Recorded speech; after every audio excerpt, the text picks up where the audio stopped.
ব্যবস্থা করব, কারণ এই সরকারে অনেক সরকারি জমি থাকে জানি।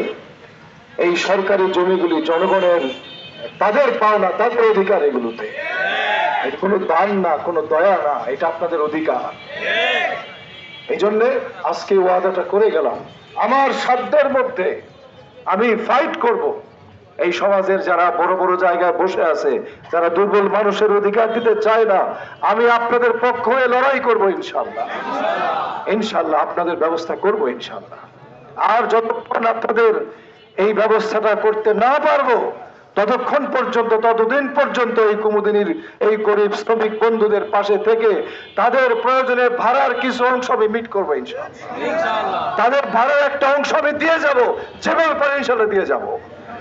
এরপরে ইনশাআল্লাহ ব্যবস্থা, এর মধ্যে একটা ব্যবস্থা করে ফেলবো ইনশাআল্লাহ। সুতরাং আজকে বলে গেলাম যে এই নারায়ণগঞ্জে শুধু কুমুদিনীর বঞ্চিত অসহায় মানুষ না, পুরা নারায়ণগঞ্জের অসহায় মানুষগুলো, বঞ্চিত মানুষগুলি, শোষিত মানুষগুলির জন্য ইনশাআল্লাহ আমরণ আমৃত্যু ইনশাআল্লাহ কাজ করে যাব। আপনারা দোয়া করেন ইনশাআল্লাহ। নারায়ণগঞ্জে আমি তো ঘুরতেছি, আগে এরকম ছিল না, গত 2-3 দিন যাবত দেখতেছি জোয়ার আইসা গেছে ইনশাআল্লাহ। যেখানে যাই, রাস্তায়, মহল্লাতে, এদিক সেদিক দেখি যে মানে কি যে একটা অবস্থা মানুষের। মানুষ মুক্তির পথ খুঁজতেছে, ঠিক কিনা?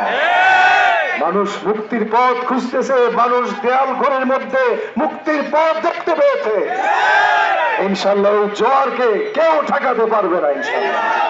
ইনশাআল্লাহ আল্লাহ তাআলার ইচ্ছায় আপনাদের মহব্বতে নির্বাচিত হব ইনশাআল্লাহ, এবং এরপরে পরের দিন থেকেই আপনাদের জন্য কাজ শুরু করবো ইনশাআল্লাহ।